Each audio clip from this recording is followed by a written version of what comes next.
Welcome to the deep dive.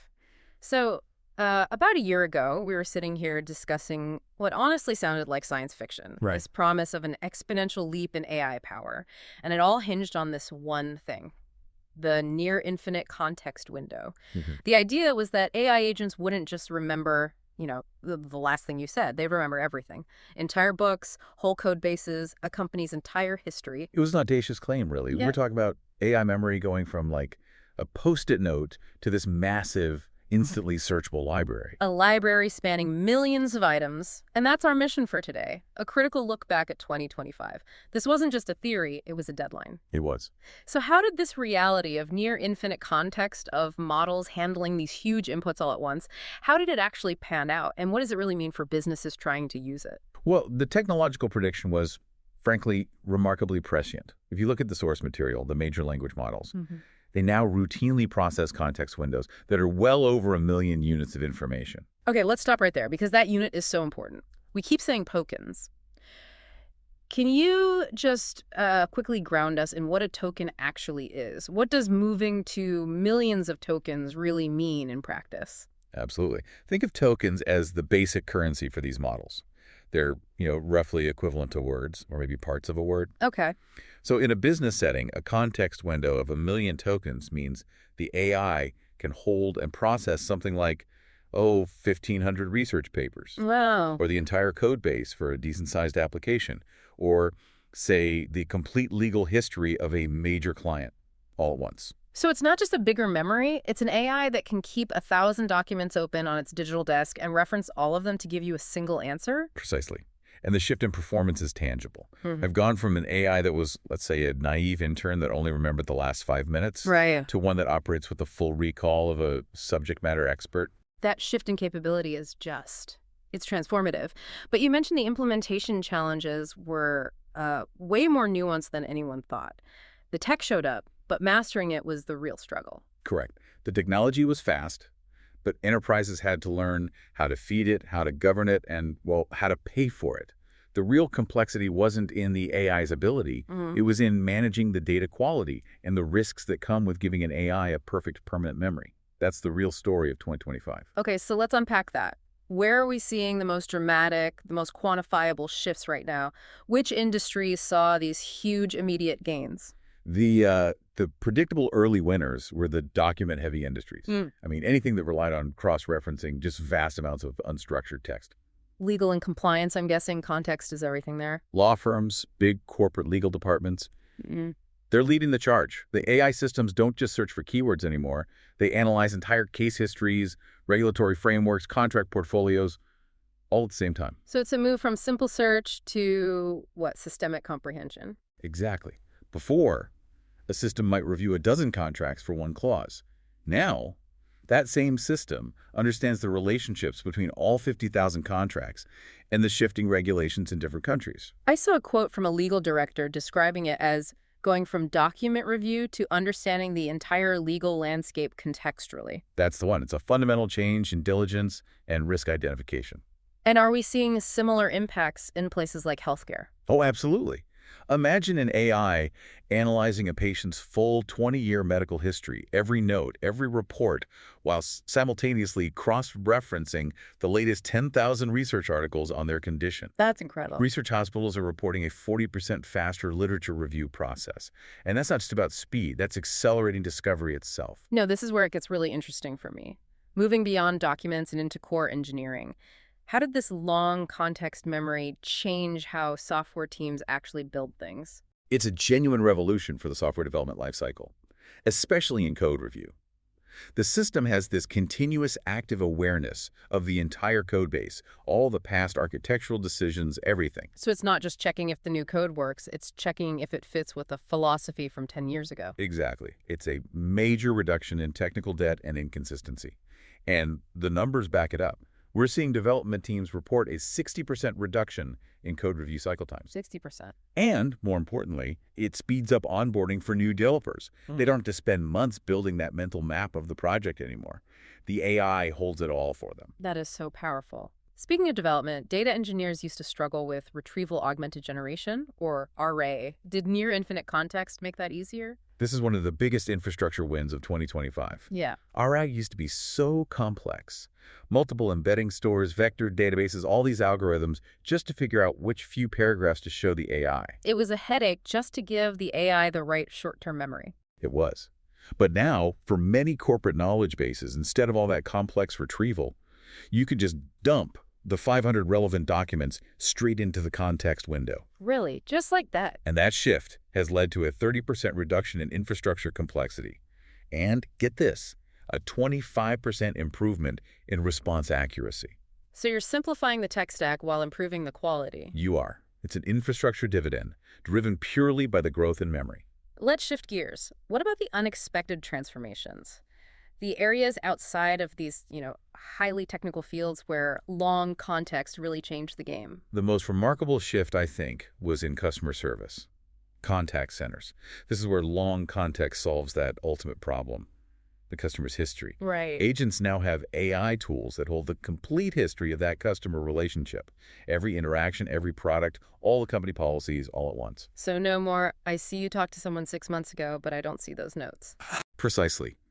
That friction just evaporates. The AI already knows what you told the last agent, what you bought, and why you canceled your subscription back in 2023. And the results? Phenomenal.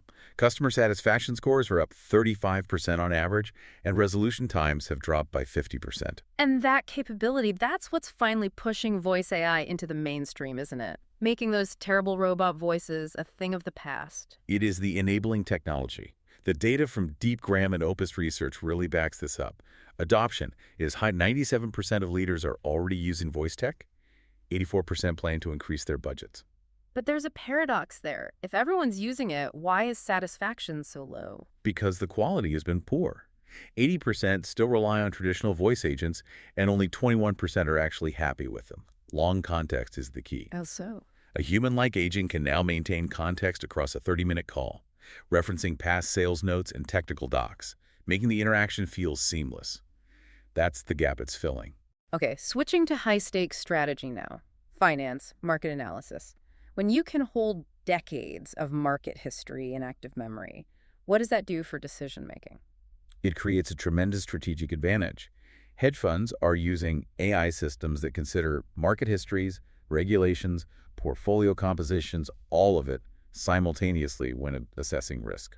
That quote from the hedge fund CTO really stood out to me. Right. He said the AI now thinks like a senior analyst with 20 years of market memory, not some junior associate with last week's data. And that's accelerating decision-making across the board. It is. The AI holds the context from every quarterly report, every competitive brief, everything the company has ever generated. So we've established the power is real, but let's dive into the risks. If AI remembers everything perfectly, what happens when that memory is flawed or compromised? This is where we hit the hard lessons of 2025. The biggest, most costly risk is something we're calling the data quality amplification effect. With short context, bad data leads to a single bad answer. With near infinite context, that one piece of bad data, an old policy, a wrong customer note, it gets factored into every single interaction after that. It compounds. So the foundation has to be perfect because one bad brick can make the whole building unstable. Exactly. And fixing it is not cheap. Organizations are reporting they're spending 40% more on data governance and quality assurance than they ever anticipated. 40%, that's enormous. That changes the entire cost-benefit analysis. It forces a shift from can the AI do this to can we afford the data quality required to let it. And then there's the privacy paradox. If the AI is building this perfect archive of every conversation, every email, that sounds like a compliance nightmare, especially with EU regulations. It creates compliance debt instantly. If the system holds on to sensitive customer data for 6 months, the regulatory liability just skyrockets. So what's the fix? Enterprises have had to build new governance layers, things like context expiration policies, to make sure the AI automatically forgets information, just like GDPR requires. And then the one that really sounds scary. Hallucination amplification. An AI lying with a massive, consistent internal memory sounds. Dangerous. That is precisely the danger. When a normal model hallucinates, the error is usually isolated. You can spot it. But when these systems hallucinate with huge context, they weave that lie into this rich, complex web of supporting information. So it becomes internally consistent but factually wrong. Yes. It can essentially invent an entire alternative history for the company. How do you even fight that? It sounds like you need new tools just to audit the AI's memory. You do, and that's where the investment is going into multi-layer verification systems and these new context auditing tools. They don't just check the output, they audit the integrity of the data inside the context window. We've hit performance, we've hit risk, but let's talk about the elephant in the room, cost. Processing millions of tokens has to be computationally intensive. Are these things cheap? The computational reality check is blunt. Yeah. No, they are way more expensive than anyone projected. We're seeing enterprise AI budgets increase 2 to 300% Oh, 2 to 300%. just to pay for the massive processing demands of these large context windows. And that leads to this central trade-off, right? If I ask the AI to ingest 1,500 research papers, I'm assuming the answer is slower. It's the single biggest friction point. The quality went up dramatically, but the response time for these complex queries also went up by 40 to 60%. So you're spending more money and waiting longer for the best answers. Right, and the C-suite has to decide, is that higher quality answer worth the extra cost and the extra minute of waiting? Which forces companies to get smart about optimization? What are the main strategies people are using? There are three main levers. First is dynamic context pruning. Basically, the AI figures out what memory is truly essential for this one query and throws out the rest. Okay. Second, hybrid architectures. You use the big, expensive models for critical tasks and smaller, cheaper models for routine stuff. And third, you push some of this processing to the edge, closer to the user, where speed is critical. This whole shift has created brand new kinds of strategic risk, things we never thought about before. What are the top three that organizations need to get a handle on right now? We've broken them down into three categories. First is context pollution. That's when irrelevant or old info just clutters up the AI's memory. The fix there has to be automated pruning and relevance scoring. The second one sounds more like a management issue than a tech issue. It is over-reliance on AI memory. The risk is your human workers start losing their critical thinking skills because they just lean on the AI's perfect recall. The solution isn't technical, it's training. You have to run AI-free decision exercises. And the final one, this touches on security. Competitive intelligence vulnerabilities. If your AI has access to all your long-term strategic plans, there's a risk that context could be inadvertently exposed. The defense is strict context isolation policies and rigorous security audits of the AI memory itself. So as we look to 2026, putting together all these huge gains and these really complex risks, what are the key strategic recommendations? What's the blueprint for getting this right? The blueprint is all about governance and strategy. First, you have to invest heavily in context governance. You need a dedicated team managing the quality, relevance, and compliance of the AI's memory. Okay. Second, you need to develop a context strategy. Have clear policies on when you use a large window versus a small one. You have to manage context like a resource, not a default setting. And finally, plan for regulatory compliance. Your systems have to be able to prove they can follow data retention and privacy rules. That's a phenomenal roadmap. The 2025 context transformation was, well, it was profound. The performance gains are staggering, but they came with costs and risks that demand totally new ways of operating. Absolutely. The companies that master context management, not just the technology, but the management of it, are the ones who will gain the big competitive advantages. It's the key differentiator right now. And that brings us to our final provocative thought for you to take away. The critical challenge for every organization isn't whether you'll adopt these large context AI systems, it's whether you will master the management, the governance, and the cost before your competitors do. You have to avoid building systems that remember everything, but strategically understand nothing.